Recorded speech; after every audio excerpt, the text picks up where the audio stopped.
My wife cheated me, emotionally for years, ignored me when my father died and thought I'd always stay, but I reclaimed my life, found real love, and built a new legacy from the ashes she left behind. Ethan Miller's life cracked open at 2:39 p.m. on a Tuesday. He was hunched over his laptop, untangling a coworker's printer issue, when his phone buzzed. Aunt Rose's voice trembled through the line. "Ethan, it's your dad. Heart attack. He's at Mercy Hospital. Come quick." The words hit like a fist, knocking the air out of him. His fingers froze on the keyboard, his heart slamming against his ribs. Chicago's early autumn light spilled through the window, leaves skittering outside. But the world felt suddenly wrong. Ethan stumbled to his feet, grabbing his keys. He dialed Claire, his wife, knowing she'd be mid-stride in her corporate world. Her Zoom call muted briefly when she answered. "What is it?" she asked, voice clipped. "Dad's had a heart attack," Ethan said, throat tight. "I'm going to the hospital." A pause, then Uber. "I have back-to-back meetings." The line went dead. He stood in their suburban kitchen staring at the phone. Claire's words echoed, cold and sharp, slicing through the panic. He wanted to scream, to beg her to care, but there was no time. His father was dying. He ran to the car, the crisp air biting his face, and sped toward Mercy Hospital, alone. Ethan and Claire's marriage wasn't always this hollow. They'd met 8 years ago at a mutual friend's barbecue, her sharp wit cutting through the small talk. She was a strategist, climbing the ranks at a Loop consulting firm, while he fixed computers, steady and unassuming. At first, their differences sparked something. Ethan felt like a tenant, not a husband. He'd ignored the cracks for years. Claire's promotions came with longer hours, and he'd nod, supportive, while resentment simmered. She'd dismiss his tech job as cute, her ambition casting a shadow over his quiet reliability. They hadn't fought outright, just drifted like two boats unmoored. He'd tell himself it was fine, that love could survive distance. But now, with his father collapsing, her absence burned. The hospital loomed ahead, a gray slab against the skyline. Ethan parked crookedly, his mind racing. Was Dad awake? Was he scared? The call had come so fast. Too fast. He thought of his father, Mike Miller, a man of few words but steady hands, who'd taught him to change a tire and laugh at life's small absurdities. The idea of him gone was unthinkable. Inside, the hospital smelled of antiseptic and fear. Aunt Rose met him at the entrance, her eyes red. "He's in ICU," she said, gripping his arm. "They're doing what they can." Ethan nodded, numb, and followed her through the sterile halls. His phone stayed silent, no text from Claire, no missed call. Just the weight of her words, "You can Uber." He pushed it down, focusing on the moment, but it lingered, a splinter in his chest. The ICU doors swung open, and there was Mike, frail under the fluorescent lights, tubes snaking from his arms. Ethan's breath caught. This wasn't his father, not the man who'd carried him on his shoulders at Lake Michigan, who'd grilled burgers every 4th of July. This was a stranger, fading fast. Ethan took his hand, the skin cool and thin. "I'm here, Dad," he whispered, voice breaking. He didn't know if Mike could hear, but he needed to say it. Needed to believe it mattered. The monitor beat steadily, a cruel metronome. Ethan sat, waiting, his world shrinking to this room, this moment. Claire's absence was a ghost beside him. But he couldn't face it, not yet. All he could do was hold on, pray for one more chance to hear his father's voice, and brace for whatever came next. Ethan's phone stayed silent as he drove home from the hospital, the city lights blurring into streaks of yellow and white. Claire's voice looped in his head. "You can Uber." It wasn't just the words, it was the ease of them, like he was an afterthought. He gripped the steering wheel, knuckles pale, trying to focus on the road, but the hurt clawed deeper. He pulled into their driveway, the suburban house dark except for a glow from Claire's office upstairs. She was still working, probably on another Zoom call, strategizing for some client while his world unraveled. Ethan sat in the car for a moment, the engine ticking as it cooled, and let the weight settle. His father was in critical condition, and his wife hadn't even asked which hospital. Inside, the house was sterile, polished counters, no dishes in the sink, a showroom for Claire's ambition. Ethan climbed the stairs, his footsteps heavy, and stopped at her office door. She was mid-sentence, headset on, her face lit by the laptop's glare. "Claire," he said, voice low but firm. She glanced up, annoyed, and muted her mic. "What? I'm in the middle of something." "Dad's in the ICU," he said, each word deliberate. "I needed you today." Her eyes flickered, but not with guilt, more like she was calculating how to pivot. "I told you, I had meetings. You handled it, right?" She leaned back, arms crossed. "What do you want me to do now?" The question stung worse than her absence. He wanted her to care, to feel the panic he'd felt, to be his partner. Instead, she looked at him like he was a problem to solve. "I don't know," he admitted, voice cracking, "but I shouldn't have to beg you to show up." Claire sighed, the sound sharp and dismissive. "Ethan, this is my career. You know how it works. I can't just drop everything." He stared at her, the fracture in his chest widening. This wasn't new. He'd seen her pull away before, prioritizing deadlines over dinners, brushing off his attempts to connect. But tonight it was raw, undeniable. "I'm going to bed," he said finally, turning away. He couldn't look at her anymore. Alone in their bedroom, Ethan sat on the edge of the mattress, his mind drifting to a memory that felt like another life. Their wedding day, 5 years ago, on a Lake Michigan beach. Claire had laughed, her dress catching the wind, her hand warm in his as they danced under string lights. She'd whispered, "We're unstoppable, you and me," and he'd believed her. That Claire felt real, not this stranger who'd rather manage spreadsheets than face his pain. But the signs had been there. Last year, when he'd planned a weekend getaway, she'd canceled for a last-minute client pitch, promising to make it up. She never did. Or the time he'd found her crying over work stress but refusing to talk, shutting him out with a curt, "I'm fine." Each moment had chipped away at him, and he'd let it happen, too afraid to push back. Now, with his father fighting for life, those moments weren't just cracks, they were canyons. Ethan lay back, staring at the ceiling, Claire's absence louder than any argument. He didn't know how to fix this, or if he even wanted to. All he knew was the ache in his gut, the sense that he was losing more than his father tonight. Down the hall, Claire's voice resumed, muffled through the walls, negotiating some deal. Ethan closed his eyes, the sound fading into a hum. He saw his father's face, pale in the ICU, and heard Aunt Rose's words, "Come quick." He'd gotten there alone. And somehow that felt like the truest thing about his life right now. Ethan's car roared through Chicago's streets, the hospital's pull like a magnet. Streetlights flickered past, each one marking another second of his father's fading life. Claire's absence gnawed at him. "You can Uber," but he shoved it aside, his mind locked on Mike. The man who'd taught him to ride a bike, who'd stayed up late explaining fractions, couldn't be slipping away, not now. He swerved into Mercy Hospital's lot, tires squealing, and sprinted to the ICU. Aunt Rose was there, her face crumpled. "He's hanging on," she whispered, pointing to the glass-walled room. Ethan stepped inside, the beep of machines slicing through the quiet. Mike lay still, his chest rising faintly, a maze of tubes tethering him to life. Ethan's throat tightened. He sank into the chair beside the bed, taking Mike's hand. It was cold, the calluses from years of carpentry still rough against Ethan's palm. "I'm here," he said, voice barely audible. The words felt small, useless against the machine's fume. He searched Mike's face for a sign, anything, but his eyes stayed closed, his breath shallow. Minutes bled into hours. Ethan's phone buzzed once. A work email he ignored. Nothing from Claire. He pictured her at home, typing furiously, oblivious to the fact that his world was cracking. Resentment flared, but he pushed it down. Not here, not now. Then Mike stirred, his eyelids fluttered, and Ethan leaned forward, heart pounding. "Dad?" Mike's gaze found him, cloudy but alive. A faint smile curved his lips. "Ethan," he rasped, voice like gravel. "You've always been a good son, but you're not living for yourself." The words landed heavy, each one a stone in Ethan's chest. He wanted to argue, to say he was fine, but Mike's eyes held him knowing piercing. Don't waste it," Mike whispered. His grip tightened briefly, then slackened. The monitor's beep slowed, then flatlined. Nurses rushed in, but Ethan barely registered them. He stood frozen as they worked, their voices a distant hum. Then, silence. A doctor touched his shoulder, murmuring, "I'm sorry." Ethan nodded, numb, and stepped back. Mike was gone. The room felt too small, the air too thick. Ethan stumbled into the hall, Aunt Rose sobbing beside him. He hugged her, mechanical, his mind replaying Mike's words. "You're not living for yourself." They burned. Not just for their truth, but for the finality of them.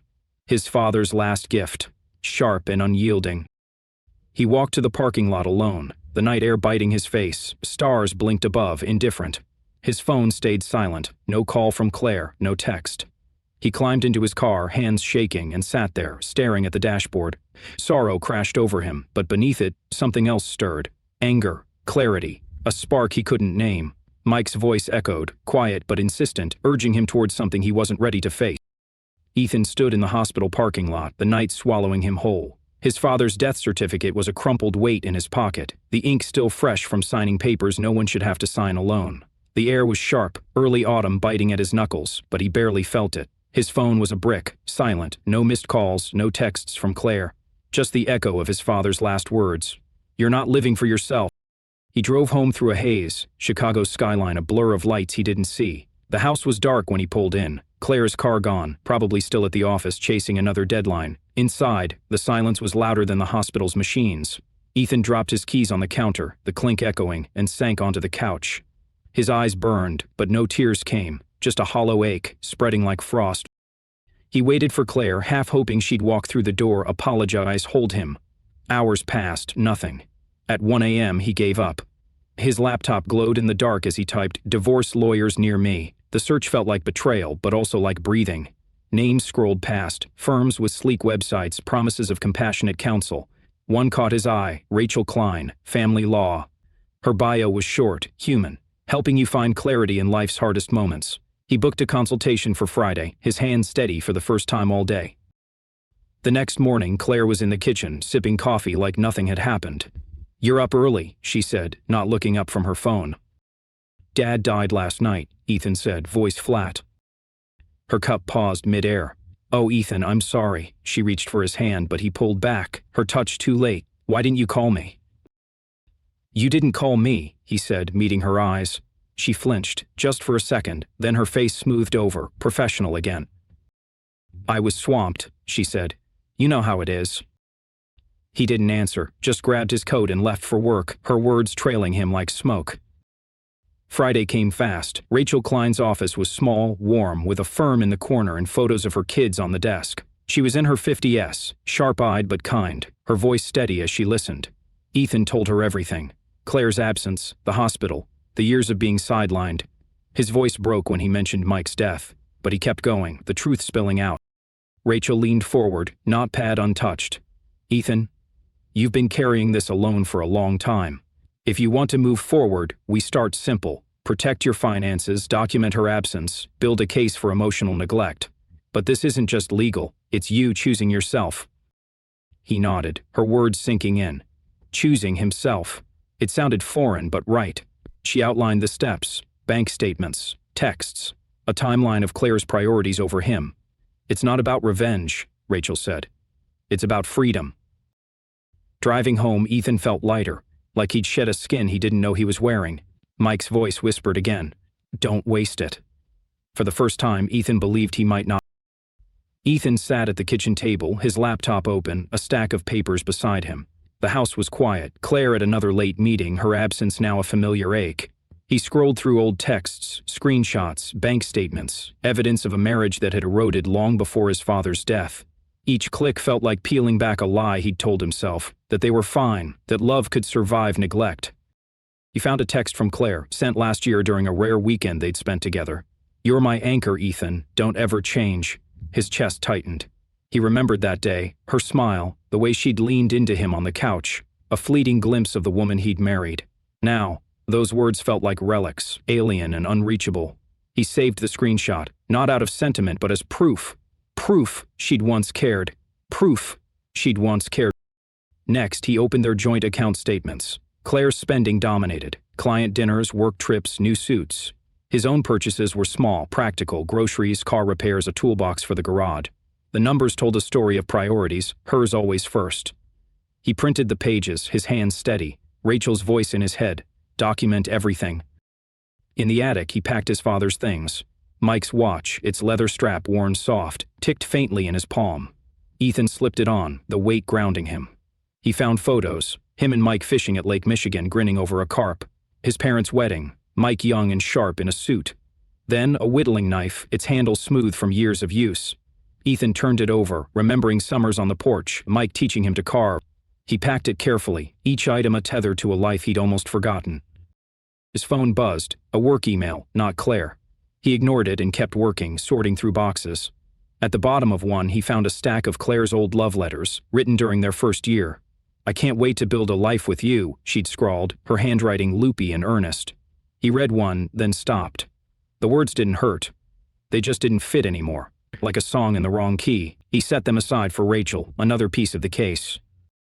The next day, he met Rachel at her office. She scanned his files, nodding.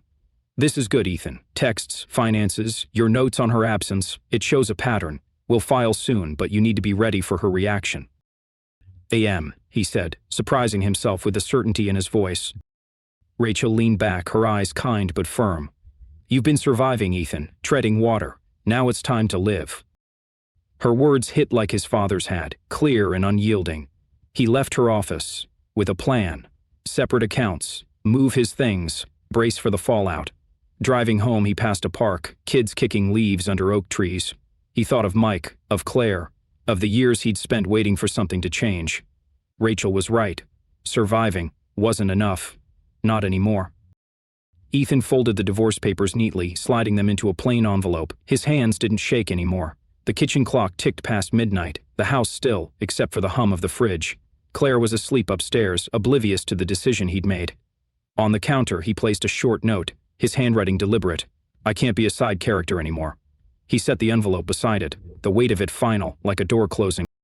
He grabbed his duffel bag, already packed with clothes, his father's watch, the whittling knife, and left without looking back. The night air was cool, Chicago's subsurb quiet as he drove to a motel. He didn't sleep, just lay on the stiff bed, staring at the ceiling. Mike's words looping in his mind. "Don't waste it." For the first time, he felt like he was. Claire called at 7 a.m., her voice sharp through the phone. "Ethan, what is this? Divorce papers? Are you serious?" He could hear her pacing, the click of her heels on the hardwood. "I'm serious," he said, calm but firm. "I'm done waiting for you to show up." She laughed, brittle and confused. "You're throwing away our marriage because I missed one hospital visit? This is insane." Her tone shifted to anger, words spilling fast. "You don't get to blindside me like this. I deserve a conversation." "You deserve to be there," he said. "You chose not to be." The line went quiet.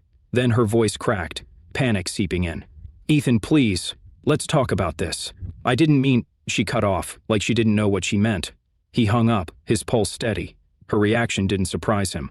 Confusion, then rage, now desperation. Rachel had warned him she'll try to rewrite the story. He forwarded Claire's voicemail to Rachel, another piece of evidence. At work, Ethan kept his head down, fixing servers, ignoring the buzz of his phone, texts from Claire, alternating between pleas and accusations. "You're making a mistake. I'm not the villain here." He didn't respond. Each message was a hook, trying to pull him back, but he'd cut the line. By evening, he met Rachel at her office. She scanned the voicemails and texts, nodding. "She's rattled," Rachel said. "That's good. It means she knows she's losing control. We'll file separation this week, protect your assets, and push forward." Ethan exhaled. The path ahead, clear but steep. Grief for his father, mingled with something new. Empowerment, fragile but growing. He thought of Claire's face, the way it had hardened when he'd asked for her time, her love. That wasn't his future anymore. Driving to the motel, he passed their house, his house, once. The lights were on, Claire's car in the driveway. He didn't stop. The road stretched ahead, dark and open, and for the first time in years, Ethan felt like he was moving towards something, not just away. Ethan hauled the last box into his childhood home, the floorboards creaking under his boots. The house smelled of dust and memory, Mike's pipe tobacco lingering in the walls. He dropped the box in the living room where faded wallpaper curled at the edges, and stood still, taking it in. This was his now, a tether to his father, a chance to start over. He began cleaning, sweeping out years of neglect. Each task, scrubbing counters, patching a cracked window, felt like stitching himself back together. The work was physical, grounding, unlike the endless IT tickets at his job. He found Mike's old toolbox in the garage, its hinges rusted but sturdy, and used it to fix a wobbly stair. The rhythm of hammer and nail steadied his pulse, grief easing into purpose. A week in, a letter arrived from Maggie Thompson, his high school art teacher turned ceramicist. "Heard you're back in town," she wrote. "Come by the community center, we could use a hand." Ethan remembered her, warm, blunt, with paint-splattered jeans and a laugh that filled rooms. He drove over that Saturday, the center a squat brick building buzzing with kids and volunteers. Maggie greeted him with a hug, her graying braid swinging. "You look like you need a project," she said, eyes sharp but kind. She handed him a drill and pointed to a stack of lumber. "We're building shelves for the art room. Jump in." He worked all day, measuring, cutting, joking with the teens who wandered over. By dusk, the shelves stood proud and Maggie clapped his shoulder. "Not bad, Miller. Come back tomorrow." He did. And the next day, finding solace in the chatter, the sawdust, the act of making something real. One evening, Maggie invited him to her studio, a cluttered shed behind her house. She showed him her ceramics, mugs with bold glazes, bowls that caught the light. "Your dad used to talk about you," she said, tossing him a clay lump. "Said you had a knack for building things. Ever try woodworking again?" He hadn't, not since Mike's lessons years ago. But her words sparked something.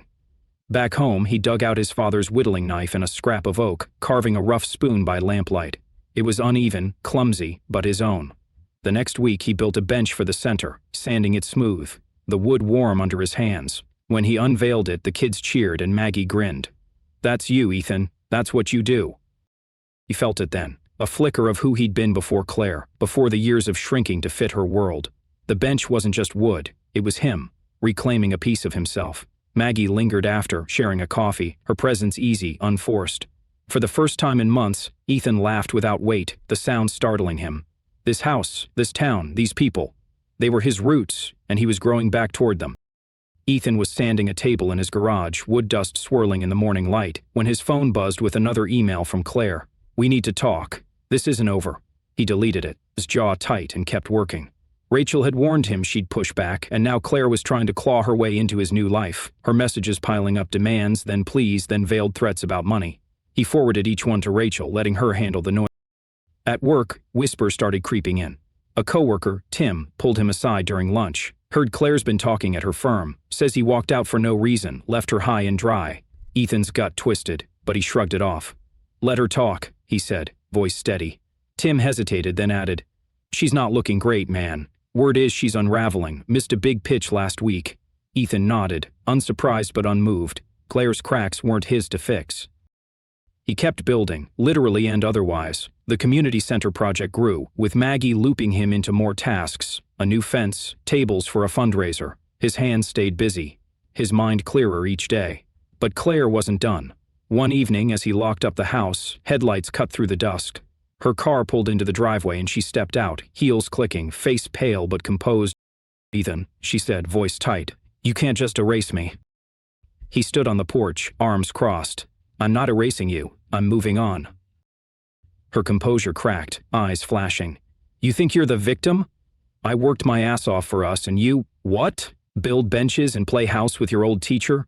Her voice rose, sharp with hurt, but Ethan didn't flinch. "You weren't there," he said, calm and final. "Not for me, not for Dad. You chose your life. Now I'm choosing mine." Claire stepped closer, her breath hitching. "I messed up, okay? I was overwhelmed, work, everything. I didn't mean to hurt you." A click of the mark, and she knew well enough, the same control she'd always wielded. "We can fix this, please." He shook his head, Mike's words anchoring him. "You're not living for yourself." "It's too late, Claire. Go home." She stared, stunned, then turned, slamming her car door. The engine roared as she sped off, leaving silence in her wake. Ethan exhaled, the confrontation settling something inside him. He wasn't her anchor anymore, and it felt right. Back inside, he checked his phone, another voicemail from Claire, already forwarded to Rachel. He didn't listen. Instead, he picked up his whittling knife and a block of cedar, carving slow, deliberate strokes. The wood took shape under his hands, steady and real, like the life he was building without her. Ethan climbed the attic stairs, the wood groaning under his weight.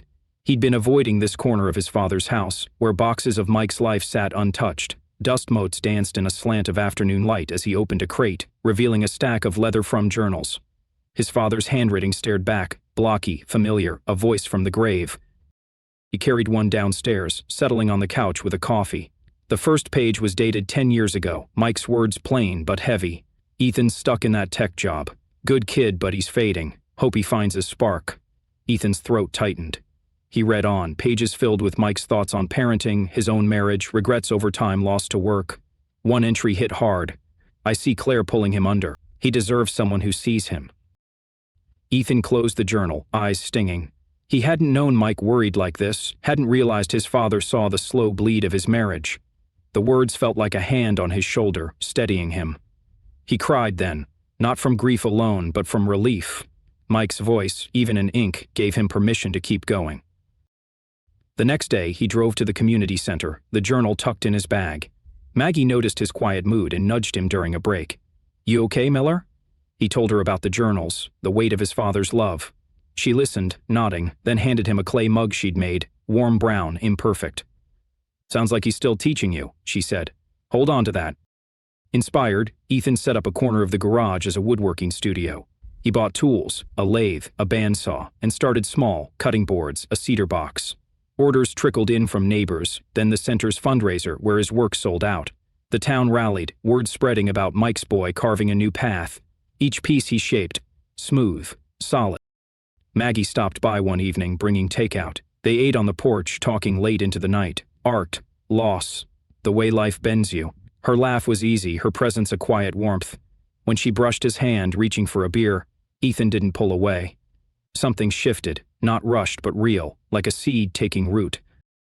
He returned to the journals nightly, finding peace in Mike's reflections. One entry stood out. "Happiness isn't loud, it's in the small things. Sun on your face, a job well done." Ethan smiled, tracing the words. He was starting to understand. The studio hummed, Maggie's number was saved in his phone, and the town's support wrapped around him like armor. Healing wasn't linear, but it was happening, slow steadying, in the grain of the wood in the pages of his father's life. Ethan signed the final divorce papers at Rachel's office, the pen steady in his hand. The room was quiet, just the scratch of ink and Rachel's calm voice confirming the terms. Runoff sisters split, no alimony, a clean break. "It's done," she said, offering a small smile. "You're free." Ethan nodded, the weight lifting, not with joy but with clarity. He'd fought for this, step by step, and won something more than a legal victory himself. Word came through mutual contacts. Claire had lost her job, a botched presentation, weeks of missed deadlines, her polished facade crumbling. Ethan didn't gloat. He felt nothing, really, just a faint acknowledgement of her fall, like hearing about a stranger's misfortune. She wasn't his story anymore. Months later, he walked downtown, the autumn air crisp, leaves crunching underfoot. His woodworking studio was thriving, orders for tables, chairs, even a custom crib for a neighbor's newborn. The community center buzzed with his contributions, benches and shelves now part of its heartbeat. Maggie was a constant now, her laughter a fixture in his evenings, their connection deepening. Crossing Main Street, he saw Claire outside a cafe, her coat pulled tight, face drawn. Their eyes met for a second. No anger, no longing, just recognition. She looked away first, disappearing into the crowd. Ethan kept walking, his steps light, the moment passing like a leaf on the wind. Back home, he worked late in the garage, crafting a rocking chair for Maggie's mother. The wood was cherry, smooth under his hands, each curve deliberate. He sanded slowly, Mike's journals on a shelf nearby, their wisdom woven into his days. Maggie stopped by, leaning in the doorway, her silhouette soft against the dusk. "It's beautiful," she said, meaning more than the chair. Ethan paused, wiping sawdust from his hands. He thought of the years with Claire, the hospital, the loneliness, then of this house, this work, this woman who saw him. "I'm not just surviving," he said, half to her, half to himself. "I'm living." She smiled, stepping closer, and he knew it was true. The chair rocked gently when he tested it, steady and strong, like the life he'd built from the ashes of the old. Ethan's workshop hummed with new energy, the scent of cedar and varnish thick in the air. Winter had settled over Chicago, frosting the windows of his childhood home, but inside his world was warm and growing. The rocking chair for Maggie's mother had sparked a wave of custom orders. Nightstands, bookshelves, a dining table for a young couple down the street. His hands moved with purpose, each project a testament to the life he'd reclaimed. Maggie was more than a presence now. She was a partner in ways Claire never had been. They spent evenings planning a community art fair, her ceramics displayed alongside his woodwork. One night as they sorted flyers on his kitchen table, she looked up, her eyes catching his. "You're different, Ethan," she said. "Not just the work. He knew what she meant. Present, not just existing." He squeezed her hand, the moment quiet but full. The town embraced him fully. At the community center, kids called him Mr. Miller, tugging him to see their latest drawings or help fix a wobbly easel. He taught a Saturday woodworking class, showing teens how to carve spoons, their laughter filling the gaps grief had left. Mike's journals sat on his desk, a silent guide. One entry lingered.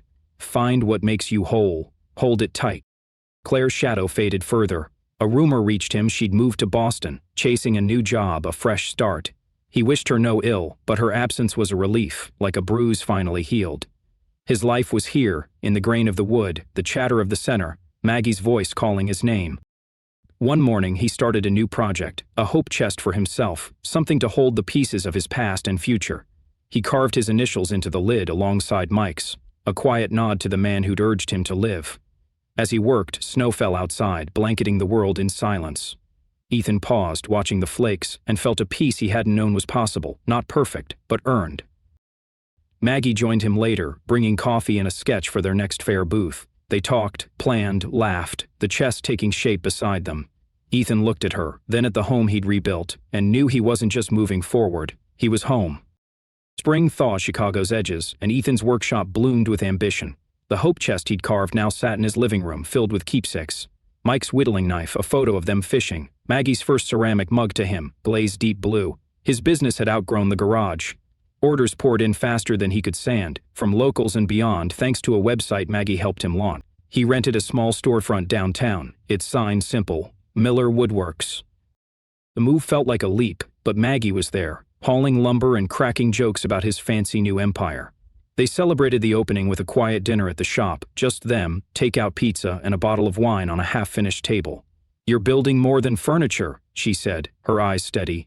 "You're building you." Ethan pulled her close, her warmth the anchor in the best way. His woodworking classes at the community center grew too, spilling into evenings with adults joining the teens. He taught them to shape bowls, frames, even birdhouses, their hands learning the wood's language as he had. One student, a shy girl named Lila, gave him a carved keychain, his initials, uneven but earnest. "You make it feel possible," she said. Ethan kept it in his pocket, a reminder of why he showed up. The town buzzed with his name, not as Mike's boy anymore, but as Ethan, artist, teacher, neighbor. At the art fair, his booth drew crowds, his sleek tables and Maggie's vibrant pottery a perfect pair. They worked side by side, her laughter cutting through the noise, their rhythm easy, unspoken. Late that night, as they packed up, she kissed him under the string lights, and he knew this was love, not the old ache of chasing but the steady joy of being seen. He still read Mike's journals, less for guidance now than gratitude. One line stuck. "Life's not about staying safe. It's about risking enough to grow."